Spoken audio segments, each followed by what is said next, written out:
ನಮಸ್ತೆ. ನಮಸ್ತೆ. ನನ್ನ ಹೆಸರು ತ್ರಿಮೂರ್ತಿ ಅಂತ, ಯಲಹಂಕ ಗ್ರಾಮಾಂತರ ಮಂಡಲ ಯುವ ಮೋರ್ಚಾ ಉಪಾಧ್ಯಕ್ಷ. ಎಲ್ಲರಿಗೂ ಸಮಸ್ತ ನಾಡಿನ ಜನತೆಗಳು ಮಕರ ಸಂಕ್ರಾಂತಿ ಹಾಗೂ ಗಣರಾಜ್ಯೋತ್ಸವದ ಆರ್ಥಿಕ ಶುಭಾಶಯಗಳು.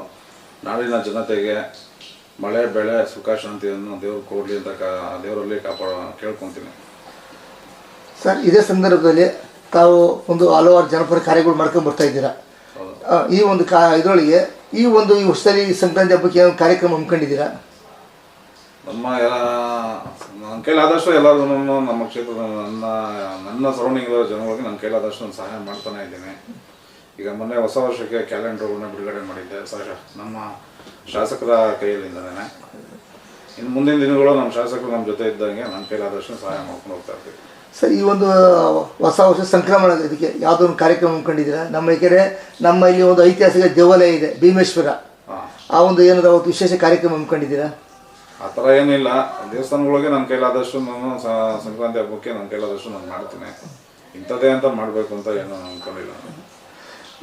ನೀವು ಒಂದು ತ್ರಿಮೂರ್ತಿ ಅಂದರೆ ಒಂದು ಜನಸಾಮಾನ್ಯರ ಮಧ್ಯೆ ಇರ್ತಾರೆ ಮತ್ತು ಸಮಾಜ ಸೇವೆ ಮುಂದೆ ಇದೆ ಅಂತ ಅಂದು ಈ ಒಂದು ಈ ಬರೋ ದಿನಗಳು ಯಾವ ಕಾರ್ಯಕ್ರಮ ಹಮ್ಮಿಕೊಂಡಿದ್ದೀರಾ ಸರ್?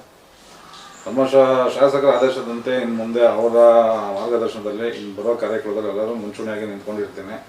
ನಾಳೆ ನಮ್ಮ ಯಲಹಂಕ ಕ್ಷೇತ್ರದ ಜನತೆಗೆ ಒಂದು ಅನುಕೂಲವಾಗೋ ರೀತಿಯಲ್ಲಿ ನನ್ನ ಕೈಲಾದಷ್ಟು ನಾನು ಮುಂದೆ ಒಳ್ಳೆ ಕೆಲಸ ಮಾಡ್ಕೊಂಡು ಹೋಗ್ತಾ ಇರ್ತೀನಿ ಸರ್. ಪಕ್ಷ ಸಂಘಟನೆಗೆ ಯಾವ ರೀತಿ ಒತ್ತು ಕೊಡ್ತೀರಾ ಸರ್? ನಮ್ಮದು ಪಕ್ಷ ಸಂಘಟನೆಗೆ ಮೊದಲ ಪ್ರಾಥಮ್ಯ. ಯಾಕೆಂದರೆ ನಾನು ಇವತ್ತು ಫಸ್ಟ್ ಗುರ್ಸ್ಕೊಂಡಿರೋದೇ BJPಲಿ. ನಾನು ಯಾವ ಪಕ್ಷದ ನಾನು ಗುರ್ಸ್ಕೊಂಡವನಲ್ಲ.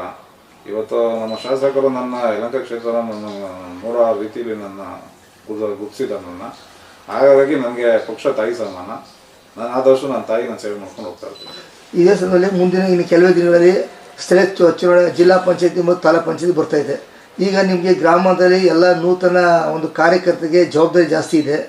ಈ ರೀತಿ ಯಾವ ರೀತಿ ಒಂದು ಕಾರ್ಯಕ್ರಮ ಸನ್ನದ್ಧರಾಗಿದ್ದೀರಾ? ಮುಂದಿನ ದಿನಗಳಲ್ಲಿ ನಮ್ಮ ಪಕ್ಷ ಯಾರನ್ನು ಗುರುತಿಸ್ತಾರೋ ಅವ್ರನ್ನ ಆಕಾಂಕ್ಷೆಯಾಗಿ ಅವ್ರಿಗೆ ನಮ್ಮ ಗೆಲ್ಸ್ಕೊಡೋ ಉದ್ದೇಶ ನಮ್ಮದು. ಹಾಗಾಗಿ ನಮ್ಮ ಯುವ ಮೋರ್ಚಾದಿಂದ ನಾವು ಪ್ರತಿಯೊಂದು ಮನೆಗೂ ತೆರಳಿ ನಮ್ಮ BJPಗೆ, ಯಾಕೆಂದರೆ ನಮ್ಮ ಯಲಹಂಕ ಕ್ಷೇತ್ರದ ಆಲ್ಮೋಸ್ಟ್ ನಮ್ಮ ಶಾಸಕರು ಕೆಲಸ ಮಾಡಿ ತೋರಿಸಿದ್ದಾರೆ. ನಾವು ಕೆಲಸನ ನಾವು ಹೇಳೋ ಅವಶ್ಯಕತೆ ಎಲ್ಲ ಕಣ್ಮುಂದೆ ಇದೆ. ಹಾಗಾಗಿ ಅವ್ರನ್ನ ಇನ್ನೂ ಮನವೊಲಿಸಿ ನಾವು ನಮ್ಮ BJPಗೆ ಹೆಚ್ಚಿನ ಮತಗಳನ್ನು ನೀಡುವ ಹಾಗೆ ನಾವು ಅವ್ರನ್ನ ಭೇಟಿ ಮಾಡ್ತೀವಿ. ತಾವು ಆಕಾಂಕ್ಷೆ ಒಬ್ಬರು ಇದ್ದೆ ಸರ್? ಆಕಾಂಕ್ಷೆ ಅಂತ ನಾನು ಎಲ್ಲೂ ಹೇಳ್ಕೊಂಡಿಲ್ಲ. ಪಕ್ಷದಿಂದ ಏನಾದರೂ ಕೊಟ್ಟರೆ ನಾನು ಸ್ಪರ್ಧೆ. ಮತ್ತೊಮ್ಮೆ ಸಮಸ್ತ ನಾಡಿನ ಜನತೆಗೆ ಸಂಕ್ರಾಂತಿ ಹಾಗೂ ಗಣರಾಜ್ಯೋತ್ಸವದ ಶುಭಾಶಯಗಳು. ನಮಗೆ ಬೆನ್ನೆಲುಬಾಗಿ ನಿಂತಿರುವಂಥ ನಮ್ಮ ಶಾಸಕರುಗಳಿಗೆ ಈ ಸಂದರ್ಭದಲ್ಲಿ ಧನ್ಯವಾದಗಳನ್ನು ತಿಳಿಸ್ತೀನಿ.